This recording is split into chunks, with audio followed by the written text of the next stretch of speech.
नमस्कार, जय हिंद, वंदे मातरम। आप देख रहे हैं देश हित। मैं हूं अशोक मिश्रा। आज 27 दिन के बाद कुछ शहरों के लिए राहत भरी खबर भी रही उत्तर प्रदेश में, तो वहीं कुछ शहरों के लिए अभी भी तकलीफ का दौर जारी है। हालांकि इस राहत भरी खबर को राहत माने या मुसीबत, ये एक बहुत बड़ा सवाल है। इसी मसले पर बातचीत करने के लिए हमारे साथ मौजूद हैं अजब यदुवंशी जी, जो प्रतीक चिन्ह दैनिक अखबार के संपादक हैं, गौतम बुद्ध नगर से हमारे साथ जुड़ चुके हैं। अजब जी, आपका बहुत बहुत स्वागत है। आपका नमस्कार जी। नमस्कार। नमस्कार। मेरा पहला सवाल है कि उत्तर प्रदेश सरकार ने, मुख्यमंत्री योगी आदित्यनाथ ने ये जो फैसला लिया है कि 20 शहरों को छोड़कर बाकी शहरों में 5 दिन जो राहत दी जाएगी, इसे आप राहत समझते हैं या मुसीबत? जो अभी के आंकड़े चल रहे हैं उसके हिसाब से देखते हुए तो राहत ही है। मुसीबत का अभी कोई ऐसा वो नहीं है, लेकिन अगर इतनी खुली छूट दी जाती है तो वो राहत मुसीबत में तब्दील हो जाएगी। मेरा सवाल ये है अजब जी कि जिस तरह से इस देश में आम जनमानस के जो दिनचर्या होती है, आम जनमानस की जो सोच होती है, जिसको हम लोग पिछले 1.5 वर्षों से देखते आ रहे हैं, इस कोरोना काल में हम इसको पूरा कोरोना काल कह सकते हैं। लगभग 1.5 वर्ष पूरे होने जा रहे हैं कोरोना से जूझते हुए पूरे देश को। हल्की सी राहत मिलती है, हल्की सी छूट मिलती है, आम जनमानस सड़कों पर भागना शुरू कर देती है। ऐसे में अभी जिस दूसरे फेज से हम लोग गुजरे हैं, मौतों का सिलसिला, बीमारी, मरीज, ऑक्सीजन, दुनिया भर की परेशानियों को देखा है हम सब ने। अगर कहीं मान लेते हैं कि थोड़े बहुत सरकारी आंकड़ों की अगर हम बात करते हैं, अगर इन आंकड़ों पर यकीन भी कर लिया जाए, हालांकि आप भी जानते हैं कि आंकड़े उतने तथ्यात्मक है नहीं जिन पे यकीन किया जा सके, क्योंकि सवाल बहुत से अभी भी खड़े हैं जो जिनका जवाब सरकार के पास भी नहीं है और ना वो देना चाहती है। ऐसे में ये जो अनलॉक किया गया, इस अनलॉक से सरकार ने आम जनमानस को जो भुखमरी के कगार पे जाने वाला है उसको लेकर एक बयान जारी किया है कि इस अनलॉक की वजह सिर्फ ये थी कि आम जनता, गरीब जनता जो भूखे प्यासे अपना दिन गुजार रही है, उसे थोड़ी राहत मिले। तो ऐसे में आपको लगता है कि सरकार की दी हुई गाइडलाइन का आम जनमानस पालन करेगी? आम जनमानस कभी पालन नहीं करती है सरकार की दी हुई गाइडलाइन का, क्योंकि अभी हम नोएडा में, गौतम बुद्ध नगर में, गाजियाबाद में, बुलंदशहर में यहाँ भी देख रहे हैं जी। दिल्ली में भी आपने देखा ही होगा, जहां पर लॉकडाउन पूर्ण रूप से लगा हुआ है, लेकिन अभी भी अगर वीडियो कॉल करके दिखाया जाए या आपको वीडियो भेजी जाए तो रोड पे उतने ही आदमी चल रहे हैं जो लॉकडाउन ना होने की वजह से चलेंगे जी। क्योंकि इस बार लोग अपने आप में डरे हुए हैं, सहमे हुए हैं। इतनी मृत्युएं हुई हैं इस कोरोना में, इस लॉकडाउन के अंदर, कि लोग अपने में डरे हुए हैं और जो निकल रहे हैं बाहर वो अब भी निकल रहे हैं, लॉकडाउन खुलने के बाद भी उतने ही निकलेंगे। मेरा तो मानना ये है इस बार जी।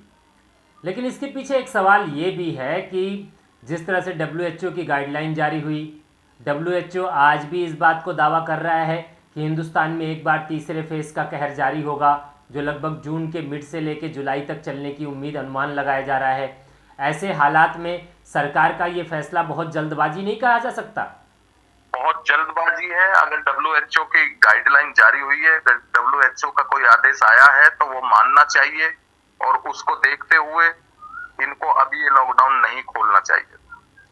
क्योंकि जिस तरीके से कुछ विशेषज्ञों से हमारी बात हुई, विशेषज्ञों का भी कहना ये था कि जिस तरह से अभी हम लोग मई के मंथ में इस महामारी से जूझे हैं, कहीं ऑक्सीजन की कमी, कहीं दवाइयों की कमी, कहीं अस्पतालों में बेड नहीं है, कई जगहों तो ऐसी हैं जहां पर हम सुविधाएं उपलब्ध नहीं करा पा रहे, वैक्सीनेशन, मेडिसिन, सब चीज़ की कमी से देश जूझा है। अभी प्रोडक्शन उतनी स्पीड में नहीं हो पा रहा है। प्रोडक्शन होगा, डेवलप होगा, वो मेडिसिनों की सप्लाई होगी, तब जाके हम दोबारा से किसी और महामारी को झेल पाने की स्थिति में आएंगे। ऐसे में सरकारों का अनलॉक की प्रक्रिया को तत्काल प्रभाव से लागू करना, लोगों को राहत देना, लोगों को छूट देना, ये बहुत जल्दबाजी का कदम है। कहीं फिर वही गलती तो नहीं दोहराई जा रही है जिस तरह से पहले भी लोगों ने इल्जाम लगाया कि हमारी बात नहीं मानी गई? बहुत जल्दबाजी है और इसमें ये भी होगा कि जो ये अभी सरकार का मानना है कि अगर हम लोगों को छूट दे देते हैं, ये लॉकडाउन खोल देते हैं, तो लोग अपना काम करना शुरू कर देंगे जी। ऐसा कुछ नहीं है, क्योंकि लोगों को जो पहले से चल रहा था वो अभी चलेगा। किसी का कोई काम ऐसा नहीं होगा कि कोई अपना कमाना शुरू कर दे जी। कमाई भी इसमें इतनी जल्दी शुरू नहीं होगी, इसमें बहुत टाइम लगेगा कमाने के लिए। जी। तो इसलिए ये जल्दबाजी है। अभी भी लोग तो भूखे मर रहे हैं, लॉकडाउन खुलने के बाद भी भूखे ही मरेंगे। जी। अजब जी, एक खबर आ रही है इटावा उत्तर प्रदेश से। इटावा उत्तर प्रदेश में वहाँ के डीएम ने जितने शराब के ठेकेदार हैं, शराब विक्रेता हैं, उन सबको आदेश जारी किया है कि बिना कोविड इंजेक्शन के, बिना कोविड प्रमाण पत्र के शराब ना बेची जाए। इस चीज़ को आप किस निगाह से देखते हैं? इससे जो शराब के ठेके हैं, शराब के जो डीलर हैं, वो अपनी दारू को ब्लैक में बेचेंगे। जी। ऐसा नहीं होगा कि वो सब जिसको दिया जाएगा, शराब वही लोग पीते हैं जिनको इंजेक्शन लग चुका है, वैक्सीनेशन हो चुका है। जी। वो सब शराब पीते नहीं, और सबको अभी लगा भी कितना है। जी। अगर उत्तर प्रदेश को ही मान लें तो कितने लोगों को इंजेक्शन लगा है। बिल्कुल। और अभी जब 2 करोड़ या 2.5 करोड़ या 3 करोड़ लोगों को इंजेक्शन लगा है उत्तर प्रदेश में, जी। जिसमें टीचर हैं, स्वास्थ्य विभाग कर्मी हैं, मीडिया पुलिस कर्मी हैं, 18 साल से उम्र के 18 से 45 के लोगों को तो इतना भी टीकाकरण नहीं हुआ है। और अधिकांश जो दारू पीते हैं वो 18 से 45 के बीच के ही पी रहे हैं। उनको इतना टीकाकरण हुआ नहीं है, इसलिए इनकी एक ब्लैक में चलेगा। ये ज्यादा पैसा लेके दारू सबको देंगे। दारू मतलब कुल मिला के कहने का मतलब है कि इस तरह का फैसला जो है वो दारू की कालाबाजारी को बढ़ावा देगा। जी। अजब जी, हमसे बातचीत करने के लिए बहुत बहुत धन्यवाद आपका। फिर लौटेंगे और अधिक जानकारी लेते रहेंगे। तब तक के लिए बहुत बहुत धन्यवाद आपका। धन्यवाद। ये थे अजब यदुवंशी जी, प्रतीक चिन्ह के संपादक, जो हमें गौतम बुद्ध नगर से उत्तर प्रदेश सरकार के अनलॉक नियमों को लेकर चर्चा कर रहे थे, बातचीत कर रहे थे। अब बढ़ते हैं मेरठ की तरफ। मेरठ से हमारे मंडल प्रभारी अर्जुन त्यागी हमारे साथ जुड़ चुके हैं। अर्जुन जी, मैं आपसे ये जानना चाहता हूँ कि जिस तरह से उत्तर प्रदेश सरकार ने प्रदेश के 20 शहरों को छोड़कर बाकी 40 शहरों में अनलॉक की प्रक्रिया को अपनाया है, ये प्रक्रिया ऐसा नहीं लगता कि ये खुशखबरी भी या मुसीबत? देखिए सर, जिस तरह से उत्तर प्रदेश सरकार ने अनलॉक की प्रक्रिया को अभी अपनाया है जी, तो खुशखबरी भी उसको मान सकते हैं और मुसीबत भी उसको मान सकते हैं। खुशखबरी अगर हम कहें तो कम रहेगी, और नजरिया दूसरा भी देखा जा रहा है कि अभी वैसे भी जो बाजार में थे केवल व्यापार और दुकान प्रतिष्ठान वगैरह तो बंद थे, लेकिन पब्लिक का जो आना जाना था कहीं वो नहीं रुक रहा था जी। प्रतिष्ठान और बाजार भी अगर बात करें तो 11 बजे तक तो वो भी खुले रहते थे सुबह जी।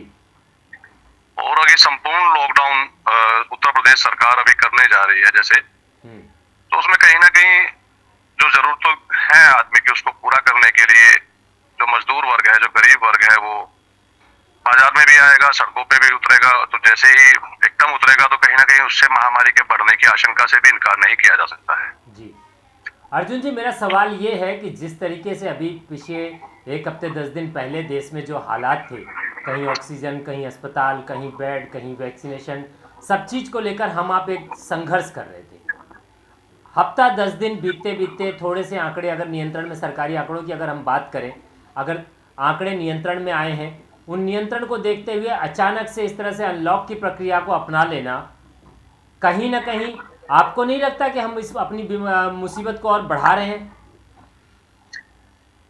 जी बिल्कुल, ये आपने बिल्कुल सही कहा है सर कि अपनी मुसीबत को हम लोग खुद बढ़ा रहे हैं। लेकिन उसमें क्या है, एक गवर्नमेंट के सामने भी एक समस्या हो गई है। पिछली बार आपने देखा होगा कि गवर्नमेंट ने कई जगह लोगों को 6 महीने तक राशन और जो सहायता थी वो गवर्नमेंट ने दी थी। लेकिन अब की बार अगर हम उत्तर प्रदेश सरकार के बजट की बात करें जी, तो बजट को लेकर के उत्तर प्रदेश सरकार चिंतित है, क्योंकि बजट राहत कोष में इतना धन उत्तर प्रदेश सरकार के पास में नहीं है कि वो लंबे समय तक इस उद्योगों को और इन लोगों को बंद रख करके उनको सहायता उपलब्ध करा सके। अभी मेरठ चिल्ड्रंस बुक्स एसोसिएशन ने मांग की है कि जो हमारा व्यापार बंद हुआ है, पिछले 2 महीने से बंद है जी, तो हमको जो हमारा लोन है उसका जो इंटरेस्ट है उसको माफ किया जाए। और कुछ लोगों ने तो यहाँ तक भी कहा है कि हमारा लोन ही माफ किया जाए जी। इसी तरह से व्यापार प्रतिनिधि मंडल ने भी मांग की है। तो इस तरीके से सर अगर हम देखें तो गवर्नमेंट इनके अगर ब्याज और लोन की माफी की योजना बनाए तो उतना बजट उत्तर प्रदेश सरकार के पास में अभी नहीं है, क्योंकि सरकार पहले ही काफी हद तक जो है।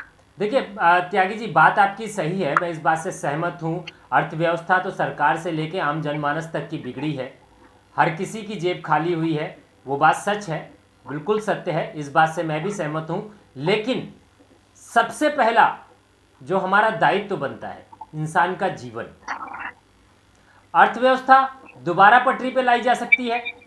आज नहीं, 10 दिन के बाद मेहनत करके, संघर्ष करके हम पैसा कमा सकते हैं, लेकिन एक जिंदगी अगर चली गई, एक मौत अगर हो गई, तो क्या आप हम उसे लौटा पाएंगे? नहीं, वो नहीं लौट पाएगी सर। लेकिन अभी देखना ये है, चूंकि गवर्नमेंट पॉलिसी है, गवर्नमेंट ने अपना कोई निर्णय लिया है, तो उसमें हमें, जहां तक मेरी अपनी मैं बात करूं, तो मेरी समझ से निर्णय अभी इतनी जल्दबाजी में नहीं लेना चाहिए था। इसको कुछ समय और अभी देखना चाहिए था, क्योंकि स्थिति नियंत्रण में पूर्ण रूप से अभी नहीं है। एक छिटपुट अगर कमी की हम बात करें संक्रमण में आने की, तो उससे हम ये नहीं कह सकते कि हमारी जो बीमारी है या महामारी जो संकट है वो पूर्ण रूप से टल गया है जी। तो इतनी जल्दबाजी में ये एकदम जो फैसला लिया गया है कि भाई हम अनलॉक की प्रक्रिया को अपना रहे हैं, तो कहीं ना कहीं वो महामारी को बढ़ावा दे सकता है दोबारा जी।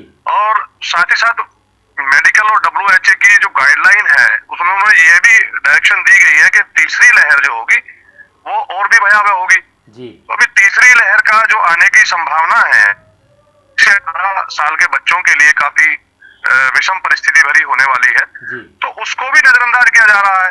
अब ऐसी स्थिति में अगर अनलॉक की प्रक्रिया अपनाई जाती है और किसी वजह से महामारी बढ़ जाती है, तो चूंकि पहले ही सरकार विफल हो चुकी है, एक दृष्टि से देखें तो ऑक्सीजन को लेकर के, बेड्स को लेकर के, हॉस्पिटल को लेकर के, वैक्सीन को लेकर के, इन सबको लेकर के सरकार की विफलता जनता के सामने आई है और जनता में काफी नाराजगी भी है इसको लेकर के।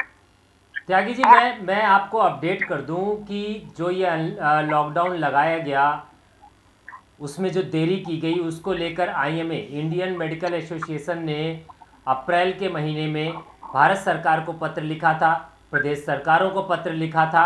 उन सब से इस बात की रिक्वेस्ट की गई थी कि इस वक्त संपूर्ण लॉकडाउन लगा देना चाहिए, जिसको नज़रअंदाज किया गया। ठीक है, आज 27 दिन का समय बीता, 27 दिन के बाद आज प्रदेश सरकारों ने धीरे धीरे अनलॉक की प्रक्रिया को अपनाया। अनलॉक की प्रक्रिया उस वक्त में अपनाई जा रही है जब WHO इस बात का चिंता जाहिर कर रहा है कि भारत में थर्ड फेज, थर्ड लहर, तीसरी लहर जिसको कहते हैं, वो 15 जून के आसपास या जून के मंथ से लेकर जुलाई के मंथ के बीच में आएगी, जो और भी भयावह होगी। उसके बाद ही जाके कोरोना में, महामारी में या इस बीमारी से थोड़ा थोड़ा निजात मिलना शुरू होगा। इन सब चीज़ों को दरकिनार करके आज जिस तरह से प्रदेश सरकार, चाहे वो उत्तर प्रदेश की सरकार हो, चाहे अन्य राज्यों की सरकार हो, अनलॉक की प्रक्रिया को अपना रही है, तो आपको ऐसा नहीं लगता कि कहीं ना कहीं एक बार फिर आम जनमानस को मौत के मुंह में छोड़ा जा रहा है? जी बिल्कुल, आपने एकदम सही कहा है कि आम जनमानस को WHO ने, मैं आपको पहले ही बता चुका हूं कि WHO और IMA की गाइडलाइंस है कि तीसरी लहर जो आने वाली है जी, उसको कहीं ना कहीं हम संभाल नहीं पाएंगे। क्योंकि अगर हम अपनी बात करें तो हम खुद को एक बार को कष्ट में देख सकते हैं, लेकिन जब बात हमारे बच्चों की और हमारे संतान की आ जाती है तो वो हमारे बर्दाश्त के बाहर वो हो जाता है। और गवर्नमेंट की इस प्रक्रिया को लेकर के जो लॉकडाउन पिछली बार गवर्नमेंट द्वारा लगाया गया था, भारत सरकार द्वारा लगाया गया था, पूर्ण लॉकडाउन, मतलब कर्फ्यू लगाया गया था एक तरह से, सड़क पे कोई नहीं दिखाई देता था। और अब की बार अनलॉक का जो इन्होंने, ये लॉकडाउन का जो इन्होंने कार्य किया है, उस लॉकडाउन को तो मिश्रा जी सिर्फ व्यापार और प्रतिष्ठान बंद रखे गए हैं, बाकी पब्लिक सड़क का मूवमेंट उसका रेगुलर रहा है, पब्लिक का अभी भी है। और तीसरे इन्होंने नजरअंदाज इस पब्लिक मूवमेंट को और महामारी को करते हुए इन्होंने एक चुनाव का जो निर्णय लिया, वो भी पब्लिक की दृष्टि से और इस महामारी की दृष्टि से बहुत ही गलत फैसला रहा है सरकार का। उसको इन्हें, जो हाई कोर्ट और सुप्रीम कोर्ट की डायरेक्शन भी यही है, उन्होंने भी ये एक्सेप्ट किया है उच्च न्यायालय ने कि इस तरह से चुनाव करा करके इन्होंने महामारी को बढ़ावा दिया है।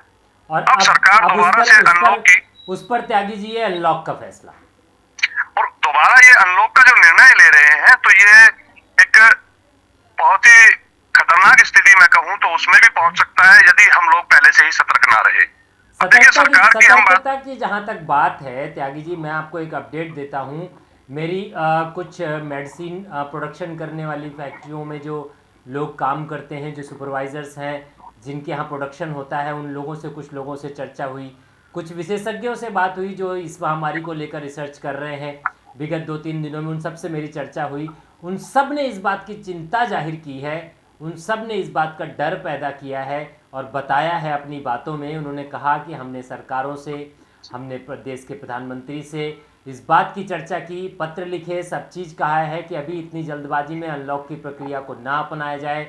भले ठीक है, भुखमरी है, गरीबी आ रही है, लोगों को खाने की तकलीफ़ हो रही है, लोगों को ज़िंदगी जीने की तकलीफ़ हो रही है, वो बात सब चीज़ सही है, लेकिन लोगों की ज़िंदगी सलामत रखने की भी जिम्मेदारी हम सब की है। ऐसे में ये अनलॉक की प्रक्रिया ना अपनाया जाए, क्योंकि जो महामारी हम लोगों ने अभी पीछे झेली है, जिस तरह के परिस्थितियों से गुजरे हैं हम लोग, उस तरह से अभी हम लोग इतने मजबूत नहीं हुए हैं कि तत्काल प्रभाव से हम लोग मेडिसिन का प्रोडक्शन उतना तेज़ी से कर पाएंगे कि हमें फिर अगर ज़रूरत पड़ी तो हम उस लेवल पे चीज़ों को पहुंचा पाएंगे। तो ऐसे में सबकी बातों को दरकिनार करके मेरा मानना तो यही है त्यागी जी कि सरकार एक बार फिर आम जनमानस की ज़िंदगी को मौत के मुंह में ढकेल रही है। जी बिल्कुल सही कह रहे हैं कि उन सभी चेतावनियों को दरकिनार करके भारत सरकार ने जो है अनलॉक का जो फैसला लिया है, ये आम जनमानस की जिंदगी को एक बार मौत के मुंह में धकेलने का कार्य किया जा रहा है। जीरो ग्राउंड की अगर हम बात करें तो जीरो ग्राउंड पे किसी भी पब्लिक के आदमी ने, किसी भी व्यापारिक संगठन ने या किसी भी प्रतिष्ठान ने अभी तक अनलॉक करने की मांग नहीं की है, मतलब लॉकडाउन को खोलने की मांग नहीं रखी है सरकार के सामने। लेकिन न जाने क्यों इसमें कहीं ना कहीं ऐसा भी लगता है मिश्रा जी के अनलॉक का जो इनके द्वारा फैसला लिया जा रहा है, हम उसमें अपने निजी स्वार्थ तो इनका कुछ नहीं है, ऐसा भी महसूस किया जा सकता है कि कहीं कहीं इनका निजी स्वार्थ भी हो सकता है जिस तरह से अनलॉक की प्रक्रिया अपनाई जा रही है। तो कहीं आपको ऐसा नहीं लगता कि उत्तर प्रदेश सरकार आने वाले 2022 के चुनाव को ध्यान में रखते हुए इस तरह के कदम उठा रही है? जी, अपने देखिए, मैं अभी कह चुका हूं कि सरकार का और राजनेताओं का, राजपक्षों का अगर हम बात करें तो अपना निजी स्वार्थ, वही निजी पुराना भी वही निजी स्वार्थ था कि अपने चुनाव के लिए इन्होंने अनलॉक प्रक्रिया जारी रखी, लॉकडाउन नहीं लगाया और उसका नतीजा ये निकला कि ये महामारी शहरों से निकल करके गांवों में भयावह रूप धारण करके पहुंच गई है और अभी तक गांवों में पूर्ण रूप से टीकाकरण भी नहीं हो पाया है, ना ही उनका सर्वे हो पाया है। आंकड़ों के हिसाब की अगर हम बात करें तो आंकड़े तो मिश्रा जी कम से कम करके दर्शाए जा रहे हैं। जी त्यागी जी, मैं आपको बताऊं, चाणक्य की जो सर्वे टीम है वो आप जानते हैं कि किस तरह की सर्वे टीम है, आप अच्छी तरह भली भांति हैं, परिचित हैं उससे। और चाणक्य की सर्वे टीम की जानकारी ये है, मैं आज इस बात का आपके सामने खुलासा कर देता हूं। चाणक्य की सर्वे टीम की जानकारी ये है कि उत्तर प्रदेश में वापस भारतीय जनता पार्टी को सरकार बनाने के लिए नाको चने चबाने पड़ेंगे। कहीं ना कहीं इनके फैसलों को लेकर, इनकी कारगुजारियों को लेकर, इनके काम करने के तरीकों को लेकर आम जनमानस में एक खेद, एक गुस्सा व्याप्त हो चुका है। और ये अनलॉक की प्रक्रिया भी ऐसा लगता है कि उस गुस्से को शांत करने के लिए, मतलब उनके दर्द पे एक मरहम लगाने के लिए अनलॉक प्रक्रिया को अपनाया गया है, ऐसा महसूस हो रहा है। जी बिल्कुल, देखिए गवर्नमेंट, अगर उत्तर प्रदेश सरकार की हम बात करें तो माननीय योगी जी ने का जो अभी गांव-गांव और शहर-शहर जाकर के भ्रमण इन्होंने किया है जी, वो अपनी छवि को सुधारने का एक प्रयास है जी। लेकिन उसके बाद भी सरकार, एक तो किसान आंदोलन को लेकर के जो हमारे पश्चिमी उत्तर प्रदेश के लोग हैं सरकार से, वो काफी नाराज हैं जी। और मैं वही आपकी टीम ही की मैं बात कर रहा हूं, मैंने खुद ने भी सर्वे किया है जाकर के जिलों में। मेरठ जिले में 33 में से मात्र 6 जिला पंचायत सीटें बीजेपी निकाल पाई है, तो इससे अंदाजा लगाना। और 6 की भी अगर हम बात करें तो 6 भी वो कहीं ना कहीं उसमें यह भी आरोप लगाए हैं विपक्षियों ने कि इन लोगों ने सत्ता पक्ष के दबाव में आकर के गलत तरीके से इनको सीटों को निकाला है। तो अगर इन सब नतीजों पे हम गौर करें तो आने वाले 2022 में नाको चने नहीं तो कम से कम मुझे लगता है कि बीजेपी की सरकार नहीं आएगी। जी त्यागी जी, हमसे बातचीत करने के लिए बहुत बहुत धन्यवाद आपका। लौटेंगे फिर चर्चा आपसे जारी रखेंगे। और आपने जो सर्वे किया है, आप भी चाणक्य टीम का परिवार का एक हिस्सा है। उस सर्वे में आपके आंकड़ों को भी जोड़कर हमने बताया है, क्योंकि जो जानकारी हम तक आती है वो आप सबसे ही आती है और आप ही सब सर्वे करते हैं उसको। और हम चाणक्य का सर्वे यही बोलता है कि वापस बीजेपी की सरकार ला पाना शायद योगी के बस का नहीं। फिर हम आपसे बातचीत करेंगे, तब तक के लिए बहुत बहुत धन्यवाद। ये थे अर्जुन त्यागी, मंडल प्रभारी चाणक्य न्यूज़ इंडिया, जो हमसे इस बात की चर्चा कर रहे थे कि ये अनलॉक की प्रक्रिया जो उत्तर प्रदेश सरकार ने अपनाई है, ये कहीं ना कहीं आम जनमानस की ज़िंदगी से फिर खिलवाड़ करने का कोशिश की जा रही है। साथ ही आज चाणक्य टीम के सर्वे ने इस बात की घोषणा कर दी कि उत्तर प्रदेश में योगी सरकार की वापसी की राह इतनी आसान नहीं है। हालांकि ये सर्वे अभी वक्त है, लेकिन इस वक्त के साथ आज इतना पहले हम आज आपको इस बात की घोषणा करते हैं कि योगी सरकार की उत्तर प्रदेश में वापसी इतनी आसान नहीं है। ये अनलॉक की प्रक्रिया भी कहीं ना कहीं राजनीतिक षड्यंत्र की अंदेशा नजर आ रहा है। बढ़ते हैं बिहार की तरफ। बिहार से हमारे स्टेट हेड अखिलेश्वर झा हमारे साथ जुड़ चुके हैं। अखिलेश जी, आपसे जानना चाहूंगा, बिहार में लॉकडाउन को लेकर क्या स्थिति है? स्थिति अभी असमंजस की स्थिति सर बना हुआ है। 2 गज दूरी और मास्क जरूरी बिहार के लिए चाणक्य इंडिया की तरफ से सभी जनता को अपील करता है जी कि संयमित रहें, सुरक्षित रहें, घर में रहें। जी। यहाँ नेपाल में तेज बारिश और गंडक बागमती कोसी के तूफान जो है सो बराज में काफी खोले गए हैं, जिसमें 1,21,00,000 क्यूसेक पानी गंडक में छोड़ा गया है नेपाल के रास्ते जी। कोसी में 91,000 क्यूसेक पानी छोड़ा गया है, जो भारी तबाही जिसे बिहार में मच सकता है बाढ़ का कोहराम जी। बिहार तो वैसे ही आपदाओं से घिरा हुआ है। प्राकृतिक प्रकोपों से दहशत के साए में बिहार के लोग जी रहे हैं जी। और उधर से नेपाल के द्वारा छोड़ा गया बाढ़ का पानी वो भी काफी दहशत में लोग को ला सकता है। तो ये पानी का बिहार में पहुंचने का लगभग कब तक पहुंच सकता है? इससे कहां के क्षेत्र प्रभावित हो सकते हैं अखिलेश जी? इसमें है चंपारण, दरभंगा, कोसी प्रमंडल आ जाते हैं। कोसी, बगहा, बेतिया, सुपौल, मधुबनी, दरभंगा, सीतामढ़ी, समस्तीपुर जी। ये सब इलाका पूरी तरह से प्रभावित हो जाते हैं। अखिलेश जी, एक तरफ कोरोना की महामारी, दूसरी तरफ ये बाढ़ का डर, ऐसे में शासन प्रशासन की तरफ से कोई सुविधा, कोई व्यवस्था पहले से की जा रही है क्या? प्रशासन ने तो पेपर में सभी जगह दिखा रहे हैं कि चौकन्ना रहना है जी। वैसे ये जो तूफान था उसमें बिहार में 7 लोगों का जान गया है जी। अखिलेश जी, जो ये चौकन्ना रहने की बात कही जा रही है, ऐसा नहीं लगता कि आपको बिहार सरकार की तरफ से एनडीआरएफ की टीम को भी अलर्ट किया गया है? जी, वो तो मुख्यमंत्री दावा कर रहे हैं, सभी पदाधिकारी को अलर्ट कर दिया गया है, आपदा प्रबंधन को भी निर्देशित किए हैं जी। अखिलेश जी, आप नीतीश बाबू ने कोरोना काल में जिन बच्चों के परिजन इस दुनिया में नहीं रहे, जो बच्चे अनाथ हो चुके हैं, उनको लेकर, उनकी शिक्षा को लेकर, उनके जीवन यापन को लेकर एक बड़ी घोषणा की है। आप इस घोषणा को किस निगाह से देखते हैं? ये वो तो सकारात्मक सर दिखाई देगा आने वाला दिन में। वैसे बहुत बड़ा उम्मीद लोग लगाए हुए हैं जी। उम्मीद की निगाह से लोग देख रहे हैं उस योजना को। प्रधानमंत्री, माननीय प्रधानमंत्री जी का ये जो घोषणा है प्रधानमंत्री केयर, उसके माध्यम से सभी लोगों को मॉनिटरिंग करना है जी। सभी लोगों को शिक्षा देना है। 18 वर्ष तक की उम्र को जो लोग हैं उनको ये प्रधानमंत्री जी का घोषणा है जी। अब आगे कहां तक सफल होगा तो आगे निर्भर करता है शासन और प्रशासन पर जी। अखिलेश जी, जिस तरह से बिहार में जो है सो सभी मेडिकल कॉलेज में अभी मुख्यमंत्री जी भी निर्देशित किए हैं कि ब्लैक फंगस के जो जितने भी मरीज हैं उनको इलाज में कोई कोताही नहीं बरता जाए जी।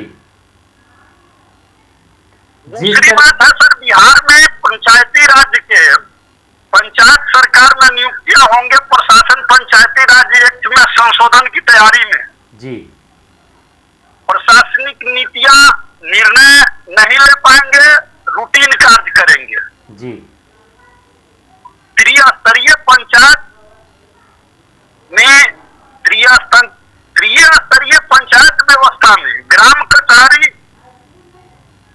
की कुल जनप्रतिनिधियों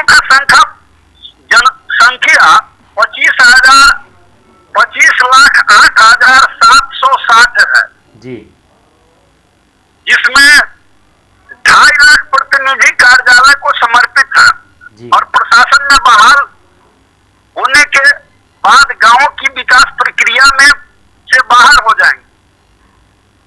ये जो प्रतिनिधि हैं जी 2,58,000, जी ये सारे जनप्रतिनिधियों का अधिकार छीना जाएगा। पूरे प्रशासनिक निर्णय लिए जाएंगे, प्रशासन के लोग देखेंगे। जी ऐसी भी व्यवस्था बिहार में हो रहा है, क्योंकि फरवरी में ही बिहार का पंचायती राज्य का चुनाव टर्म समाप्त हो रहा था। 21 जून से सभी लोग पदच्युत होंगे, जनप्रतिनिधि का अधिकार समाप्त होगा, सरकार द्वारा मॉनिटरिंग किया जाएगा स्तरीय पंचायत आपको चुनाव। ऐसा नहीं लगता अखिलेश जी कि एक तरफ तो कोरोना महामारी से आम जनमानस जूझ ही रहा था, पंचायतें ग्राम पंचायतें सब इस परेशानियों से जूझ रही थी, उसी में सरकार का ये निर्णय एक और चोट होगी? जी जी जी, बहुत बड़ा चोट। अब आपसे आगे भी चर्चा को जारी रखेंगे अखिलेश जी, तब तक के लिए बहुत बहुत धन्यवाद आपका। फिर लौटेंगे और अधिक जानकारी लेंगे, तब तक के लिए बहुत बहुत धन्यवाद। जी जी, ये थे बिहार से अखिलेश्वर झा, स्टेट हेड बिहार, जो हमसे बता रहे थे कि बिहार में हालात क्या है। एक तरफ कोरोना महामारी की मार, दूसरी तरफ नेपाल से छोड़े गए पानी को लेकर बिहार में बाढ़ के संकट से आम जनमानस पूरी तरह से चिंतित और व्यथित नजर आ रहा है। इस डर, इस खौफ में जीने पे मजबूर है कि अगर इस पानी से कोई तबाही मची तो बिहार में क्या हालात होंगे। बढ़ते हैं झारखंड की तरफ। झारखंड से हमारे साथ विजय प्रसाद तिवारी, स्टेट हेड, हमारे मौजूद हैं इस वक्त। विजय जी, मैं आपसे ये जानना चाहूँगा, जिस तरह से केंद्र सरकार से लेकर राज्य सरकार, चाहे उत्तर प्रदेश हो, चाहे बिहार हो, चाहे झारखंड हो, लॉकडाउन की प्रक्रिया से जूझ रहे थे, गुजर रहे थे। उत्तर प्रदेश में आज अनलॉक की प्रक्रिया को अपनाया गया है। ऐसे में आपको क्या लगता है कि झारखंड में भी अनलॉक की प्रक्रिया को अब अपनाना चाहिए?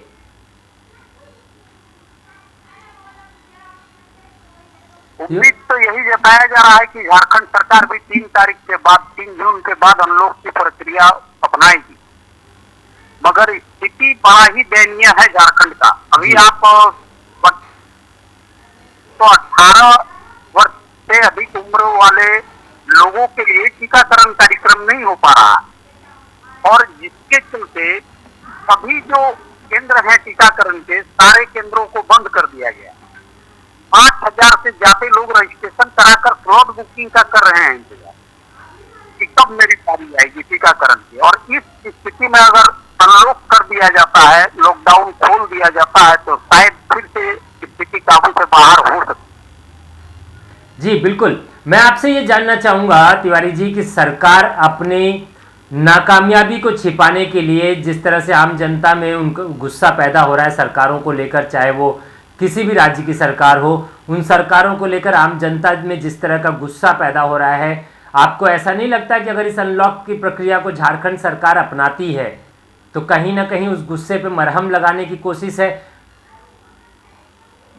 वही एक रास्ता भी बचा है झारखंड सरकार के पास, क्योंकि लॉकडाउन इस झारखंड सरकार गरीब गुरबों के पास, जिनके पास रोजगार नहीं है, जिन लोगों का रोजगार छिन गया लॉकडाउन की वजह से, उनके पास किसी तरह का कोई सरकारी सुविधा पहुंच नहीं पाया।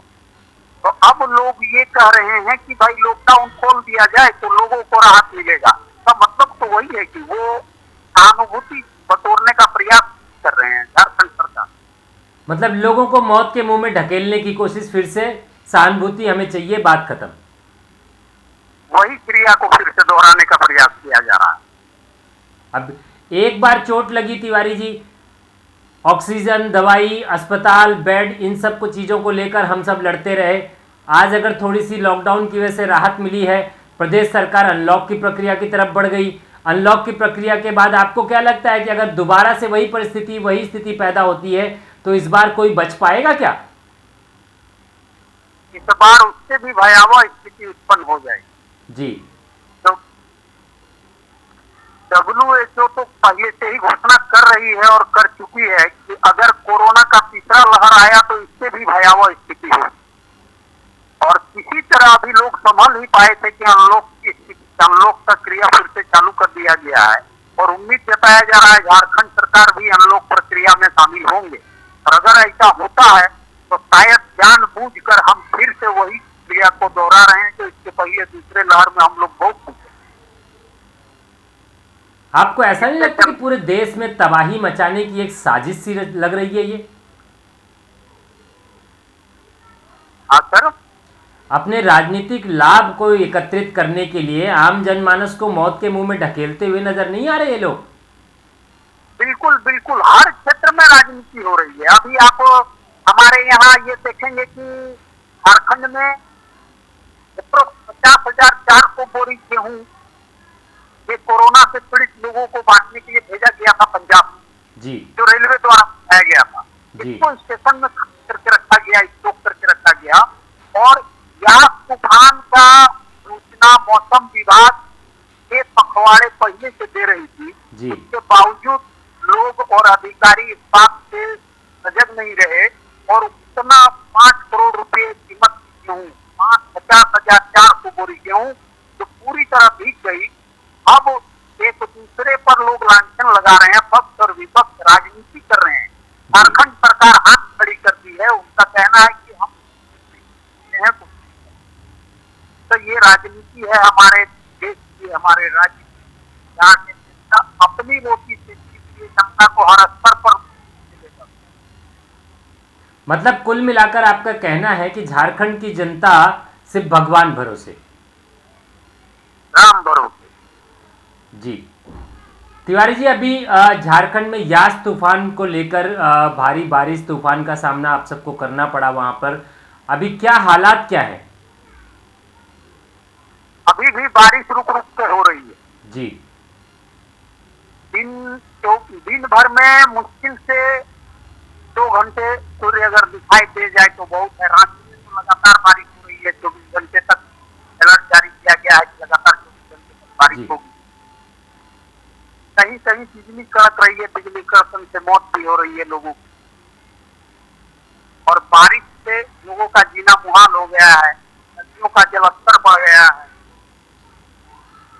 यहाँ का शहर विशेष रूप से बॉर्डर एरिया में रहा, उड़ीसा बॉर्डर एरिया जिस एरिया में है, चाईबासा एरिया में, उस एरिया में विशेष रूप से याद का शहर रहा। जी तिवारी जी, हमसे बातचीत करने के लिए बहुत बहुत धन्यवाद। फिर लौटेंगे और चर्चा आपसे करेंगे, तब तक के लिए बहुत बहुत धन्यवाद आपका। धन्यवाद जी सर। ये थे विजय प्रसाद तिवारी, झारखंड स्टेट हेड हमारे, जो हमें झारखंड के हालात से रूबरू करा रहे थे। इस वक्त उत्तर प्रदेश के महोबा से एक बड़ी शर्मनाक घटना घटी है, जिसको लेकर एक बड़ी खबर आ रही है कि उत्तर प्रदेश के महोबा में 100 को पोस्टमार्टम के लिए भेजने के पास लिए एम्बुलेंस उपलब्ध ना हो पाने की वजह से कूड़े कचरे की गाड़ी में उस 100 को भेज दिया गया। इस मामले पर बातचीत करने के लिए हमारे साथ महोबा से मौजूद है हमारे जिला ब्यूरो हेड देवीदीन वर्मा। देवीदीन, मैं आपसे जानना चाहूंगा क्या है पूरा मामला ये? जी, मामला सर ऐसा हुआ था कि जो व्यक्ति बीमार हुआ था उसकी किसी वजह से डेथ हो गई थी। अचानक से उसके एम्बुलेंस न मंगा पाने के कारण उसको कचरे की गाड़ी में भेजा, उसकी डेड बॉडी को उठाकर कचरे की गाड़ी में भेजा गया पोस्टमार्टम के लिए। तो ये बहुत निंदनीय घटना है महोबा प्रशासन की, इस तरह से नहीं करना चाहिए। देवीदीन जी, इस तरह की घटना कहीं ना कहीं शासन प्रशासन की अनदेखी को दर्शाता है। ऐसे में आपको नहीं लगता कि जिस शासन प्रशासन के हाथ में आज इस कोरोना महामारी में पूरा जिला दिया गया है, उनके द्वारा अगर इस तरह की घटना को अंजाम दिया गया, उस अस्पताल के द्वारा अगर इस घटना को अंजाम दिया गया, तो कहीं ना कहीं उनके खिलाफ सख्त सख्त कार्रवाई करने की जरूरत नहीं है? बिल्कुल बिल्कुल सर, बिल्कुल सख्त कार्रवाई करने की जरूरत है और प्रशासन को इस चीज को मामला संज्ञान में भी लेना चाहिए, जिस तरह से एक निंदनीय घटना हुई है, और प्रशासन को भी इस वजह से ध्यान में देना चाहिए। देवीदीन जी, आज उत्तर प्रदेश के मुख्यमंत्री ने प्रदेश के 20 शहरों को छोड़कर बाकी शहरों में अनलॉक की प्रक्रिया को अपनाया है। आपको ऐसा नहीं लगता कि ये जो अनलॉक की प्रक्रिया को अपनाया जा रहा है, कहीं ना कहीं आम जनमानस को फिर मौत के मुंह में ढकेला जा रहा है? जी जी बिल्कुल बिल्कुल। शहरों में अभी लॉकडाउन मतलब खोला गया है, अभी कई जिलों में अभी खोला गया, करीब लगभग 55 जिलों में छूट रहेगी, बाकी जिले अभी बंद रहेंगे जिनमें कोरोना कर्फ्यू कुछ ज्यादा ही फैला हुआ है। आपको लगता है जिन शहरों में छूट दी गई है उन शहरों में आम जनमानस कोरोना गाइडलाइन का पालन करेगा? जी बिल्कुल नहीं सर, लोग कोरोना गाइडलाइन का पालन नहीं कर पा रहे हैं और लोग धज्जियां उड़ा रहे हैं कोरोना गाइडलाइन पालन की। तो फिर तो ये माना जाए कि ये सरकार का फैसला शायद गलत साबित हो। वो तो सर आने वाला सर वक्त ही बताएगा। देखिए, प्रशासन की गाइडलाइन को मानना ही आम जनता को करना पड़ेगा, प्रशासन के अधीन ही रहकर काम करना पड़ता है।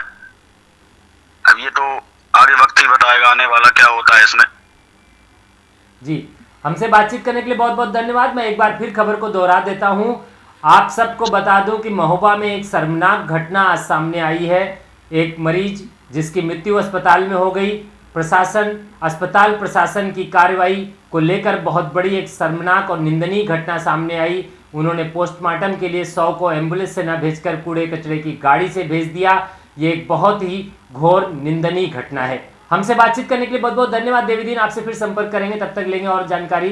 तब तक के लिए बहुत बहुत धन्यवाद आपका। ये थे देवीदीन वर्मा महोबा उत्तर प्रदेश से। महोबा उत्तर प्रदेश में आज एक शर्मनाक घटना सामने आई जिसको लेकर हम घोर निंदा करते हैं। जिस तरह से एक मृतक के शव को कूड़े कचरे की गाड़ी में डालकर पोस्टमार्टम के लिए भिजवाया गया, ऐसे में इंसान को इंसान ना समझना, कचरा समझना वहाँ के प्रशासन, वहाँ के शासन पे बहुत बड़ा सवाल खड़ा करता है। उत्तर प्रदेश के मुख्यमंत्री से हम इस बात की अपील करते हैं कि ऐसे निंदनीय और ऐसे कृत्य करने वाले लोग, जिम्मेदार लोगों के खिलाफ सख्त से सख्त कार्रवाई की जाए। बढ़ते हैं मध्य प्रदेश की तरफ। मध्य प्रदेश से हमारे साथ जुड़ चुके हैं जितेंद्र पांडे जी, सह संपादक मध्य प्रदेश से हमारे। पांडे जी, मेरा आपसे सवाल है, जिस तरह से अनलॉक की प्रक्रिया को अपनाया जा रहा है, आपको ऐसा नहीं लगता कि बहुत जल्दबाजी है? जी बिल्कुल, बहुत जल्दबाजी है सर परिस्थिति। लेकिन उन्होंने जो गाइडलाइन और प्रोटोकॉल रखा है उसको लेकर के कहीं ना कहीं परिस्थितियां जो दिख रही हैं उस पे प्रतिबंधात्मक कार्रवाई जो करी गई है उस पे अगर देखा जाए, गौर किया जाए तो उस पर सख्त लहजे में उन्होंने कहा है कि अंतिम संस्कार के लिए 10 लोगों से अधिकतम लोग नहीं रहेंगे, किसी सार्वजनिक स्थान में 6 लोग से ज्यादा नहीं रहेंगे, और कई ऐसे बिंदु हैं जिन पर विशेष करके सार्वजनिक स्थानों में ज्यादा लोग जुटने की व्यवस्था। तो इन चीजों में जब परहेज किया है तो हो सकता है कि धीरे धीरे और चूंकि इसमें शनिवार की रात 10 बजे से सुबह सोमवार 6 बजे तक कोरोना कर्फ्यू या जनता कर्फ्यू लगाया गया है, तो इन सारी परिस्थितियों को देखा जाए तो अभी ज्यादा समय नहीं हुआ है अपन जिस स्थिति पे पहुंचे हैं। तो इन सब बातों को अगर दृष्टिगत रखा जाए तो जल्दबाजी तो है ही, ऐसी परिस्थितियों को देखते हुए जल्दबाजी है, लेकिन व्यवस्थाएं चूंकि चरमरा गई है, हो सकता है इस वजह से प्रशासनिक जिम्मेदार ऐसी स्थितियों को लाने में सक्षम होगा। पांडे जी, सवाल ये उठता है कि लॉकडाउन के दौरान भी जिस तरह की खबरें मध्य प्रदेश के अलग अलग जिलों से आती रहीं, कहीं दुकानों का शटर खोलकर दुकान के अंदर बिठाकर व्यापारी बिक्री कर रहे हैं, कहीं खुली सड़क पर लोग घूम रहे हैं, कहीं खुली सड़क पर जो लोग ठेले लेके घूम रहे हैं, कहीं कुछ इस तरह की खबरें जिस तरह से आती रहीं, आपको क्या लगता है कि आज अनलॉक की जिस प्रक्रिया को अपनाया गया, जो नियम बनाए गए, जो कायदे कानून बनाए गए, आम जनमानस उन नियमों को मानने वाला है? सर देखिए, मानना तो उनको तब भी नहीं माना गया, उनके द्वारा जो असामाजिक तत्व रहे हैं उनके द्वारा कल भी नहीं माना गया और आज भी नहीं माना जाना जी। पर अगर इन्होंने कुछ ऐसे प्रतिबंधात्मक कदम उठाए हैं, हो सकता है अगर प्रशासनिक जिम्मेदार अपनी कार्यवाही को, सजगतापूर्ण कार्यवाही को अंजाम देंगे तो हो सकता है उस पर प्रतिबंधात्मक कार्यवाही होती रहे और लोगों को इसका गाइडलाइन का पालन कराने में सक्षम रहे। तब तो अगर तीसरे वेव के लिए अपन नहीं जा सकते। अगर इस पर लापरवाही बरती गई तो स्वाभाविक सी बात है बहुत जल्दबाजी है और इस पर प्रशासनिक जिम्मेदारों को संज्ञान लेने की जरूरत है। पांडे जी, मैं बता दूं आपको, विशेषज्ञों का जिस तरह से कहना है, अभी विदेशों से भी बहुत से लोगों ने भारत को लेकर भारत को सचेत किया, संकेत किया कि अनलॉक की प्रक्रिया को ना अपनाया जाए क्योंकि भारत में तीसरी वेव आना बिल्कुल तय है। हल्की सी भी लापरवाही, WHO तक ने इस बात से आगाह किया है। सबके आगाह को, सबके संकेत को दरकिनार करके जिस तरह से प्रदेश सरकारें अनलॉक की प्रक्रिया को अपना रही हैं, इसमें ऐसा नहीं लगता कि सरकार आम जनमानस के जीवन से कुछ बड़ा खिलवाड़ करने वाली है? सर देखा जाए तो आम जनमानस के साथ खिलवाड़ चाहे वो कोरोना काल को लेकर के कहें तो हो रहा है, अनलॉक की प्रक्रिया को लेकर के कहें तो हो रहा है, बेरोजगारी भुखमरी पूरी तरह से मध्य प्रदेश में चारों तरफ से छाई हुई है, लोग एक एक रोटी के लिए मोहताज हैं।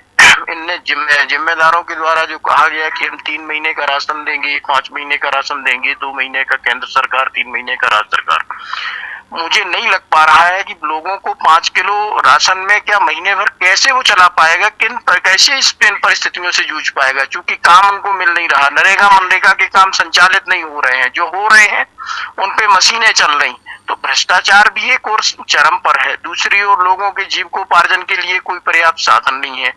अगर अनलॉक नहीं कर रहे हैं, लोग मजदूरी करके अपना जीवन यापन नहीं कर रहे हैं, तो भुखमरी का शिकार होके मरना है उनको। मरना तो दोनों तरफ से है।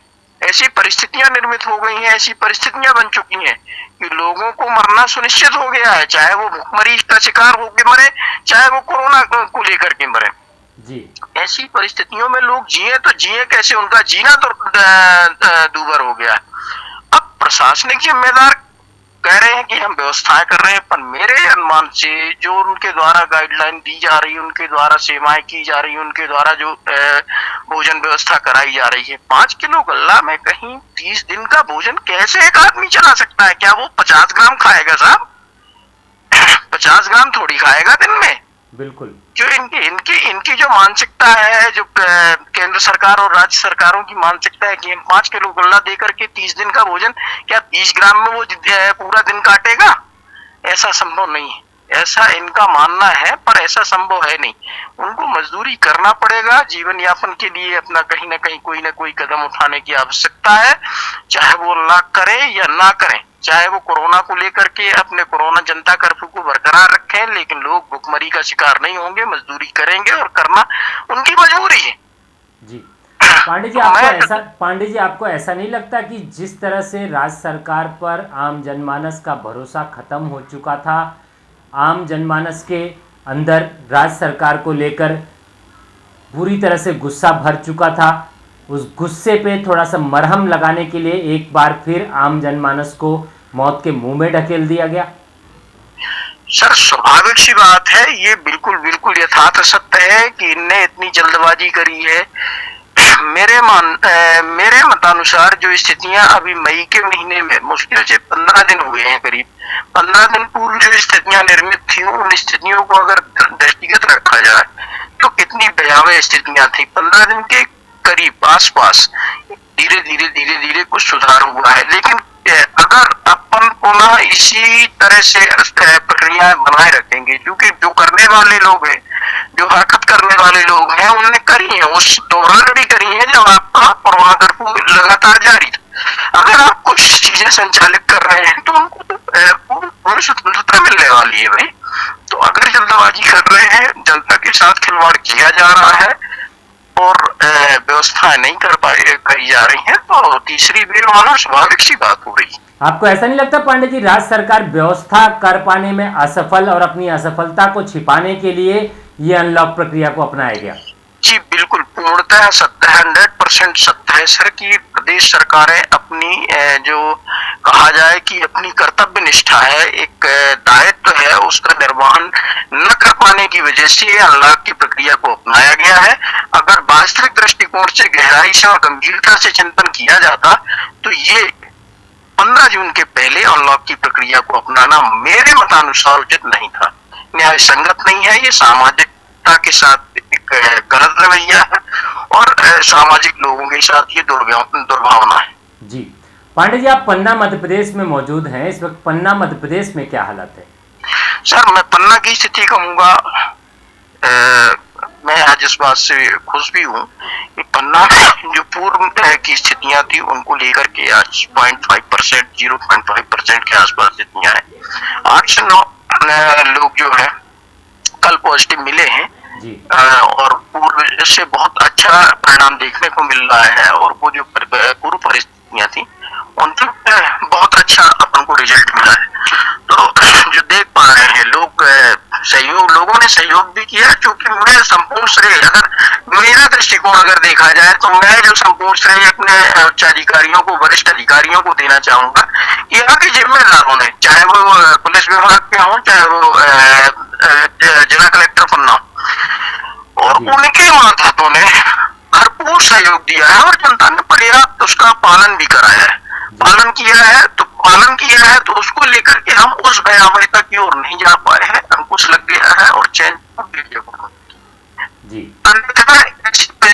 अगर हमारे जिम्मेदार जो है अगर वो सजग नहीं होते और इन चीजों पर सजग न होकर के कार्रवाई नहीं करते तो हो सकता था कि पन्ना में भी बहुत सारी गतिविधियां ऐसी हो जाती जो सोचनीय होती। जी जी पांडे जी, हमसे बातचीत करने के लिए बहुत बहुत धन्यवाद आपका। फिर लौटेंगे और अधिक जानकारी लेंगे, तब तक के लिए बहुत बहुत धन्यवाद आपका। जी सर नमस्कार। ये थे मध्य प्रदेश से जितेंद्र पांडे, जो मध्य प्रदेश के हालात के बारे में हमसे चर्चा कर रहे थे। अब बढ़ते हैं उमरिया मध्य प्रदेश की तरफ। उमरिया मध्य प्रदेश से हमारे साथ मौजूद हैं इस वक्त नसीम खान। नसीम जी, मैं आपसे जानना चाहूँगा, जिस तरह से प्रदेश सरकार ने अनलॉक की प्रक्रिया को अपनाया है, इसको लेकर उमरिया में क्या हालात हैं? उमरिया में सर यही हालात है कि अभी जिस तरीके से खोला जा रहा है लॉकडाउन का, जी, तो दूध डेयरी हो गई, सब्जी मार्केट नहीं खुल रही है, होम डिलीवरी किया जा रहा है उसका, जी, और आने जाने में भी प्रतिबंधक पूरी तरीके से नहीं खोला जा रहा। जी, और जहाँ मौतें भी काफी हो चुकी हैं, हालांकि पूरी तरीके से नहीं खुले तो ज्यादा अच्छा है। आपको ऐसा नहीं लगता कि प्रदेश सरकार ने बहुत जल्दबाजी कर दिया अनलॉक प्रक्रिया को करने के लिए? जी हाँ, क्योंकि जिस तरीके से पूरे देश में अभी 10 से 15 दिन पहले की बात अगर हम करें, कहीं ऑक्सीजन, कहीं दवाइयाँ, कहीं मरीज, कहीं बेड, इसको लेकर पूरा हाहाकार मचा हुआ था। ऐसे में मध्य प्रदेश सरकार ने आज ये अनलॉक की प्रक्रिया जो अपनाई है, आपको ऐसा नहीं लगता कि जो जिस तरह से अपनी नाकामयाबों को छिपाने के लिए इन्होंने इस तरह का कदम उठाया? जी बात ये अपनी नाकामियों को छुपाने के लिए ये कदम उठाए जा रहे हैं, क्योंकि अभी बीमारी हटी नहीं है। जी, और जहाँ के भी आंकड़े दिए गए हैं स्वास्थ्य से संबंधित जितनी भी मौतें हुई हैं इस बीमारी के तहत, जी, तो सही आंकड़े भी नहीं बताए गए। जी, और हॉस्पिटलों की हालत तो आप देख ही रहे हैं कि किस तरीके से है। प्रदेश सरकार इस महामारी में जिस तरह से आम जनमानस को सुविधा उपलब्ध करा पाने में पूरी तरीके से फेल हुई, जिसको लेकर आम जनता में भारी गुस्सा भरा हुआ है, उस गुस्से पे मलहम लगाने के लिए अनलॉक की प्रक्रिया को अपना लिया गया। बात वही है कि जिस तरीके से जनता में आक्रोश है, और अभी देखिए उस समय भी जब ये महामारी का दौर आया जी, उस समय भी लॉकडाउन लगाने में देर की गई, और जब बीमारी पूरी तरीके से फैल चुकी थी इसके बाद लॉकडाउन लगाया गया। जी, जगह जगह भीड़ इकट्ठा कर रहे हैं, उसके लिए पाबंदियां नहीं थी। जी, और एक रिक्शा वाला अगर एक सब्जी लेने के लिए घर से निकल गया तो ऐसा लगता है कितना बड़ा जुर्म कर रखी बैठ गया। जी, तो ये सब कुछ न कुछ छुपाया जा रहा है, और ये शासन की तरफ से बहुत बड़ी ही लापरवाही देखने को मिल रही है। जी। नसीम जी, हम फिर जुड़ेंगे आपसे और आगे चर्चा करते रहेंगे। तब तक के लिए बहुत बहुत धन्यवाद आपका। जी धन्यवाद। उत्तर प्रदेश से लेकर देश के कई राज्यों में अनलॉक की प्रक्रिया को लेकर चर्चा शुरू हो चुकी है। कई राज्यों ने इस अनलॉक की प्रक्रिया को अपना भी लिया है, लेकिन विशेषज्ञों की बात करें और विगत कुछ दिनों पे अगर हम निगाह डालें तो कहीं ना कहीं ये सरकार का फैसला बहुत जल्दबाजी का फैसला होगा। हालांकि हम भी ये चाहते हैं कि इस तरह की चीज़ों को दोबारा हम सब रूबरू ना हो, उन परिस्थितियों में हमें जाना न पड़े। आम जनमानस से हम इस बात की अपील करते हैं कि जिस तरह से सरकारों द्वारा गाइडलाइंस जारी की जा रही है उनका पालन करें। 2 गज की दूरी और मास्क है ज़रूरी, ये हम सब के जीवन के लिए सुरक्षित रखने के लिए आज के वक्त में बिल्कुल आवश्यक चीज़ हो गई है। हमारी आपसे अपील है कि आम जनमानस की बातों और भ्रांतियों को न ध्यान देकर सरकार द्वारा जारी की गई गाइडलाइंस का पालन करें और इस महामारी की जंग में अपना सहयोग दें। ये था आज का देश हित, जिसमें हम अनलॉक की प्रक्रिया को लेकर चर्चा कर रहे थे। हमारे साथ जुड़ने के लिए हमारा मोबाइल नंबर है 9643-761-495। आप अपने सुझाव, अपने संदेश हमें फ़ोन और व्हाट्सएप के माध्यम से भेज सकते हैं और हमें आपके सुझाव का इंतज़ार रहेगा। जय हिंद, वंदे मातरम।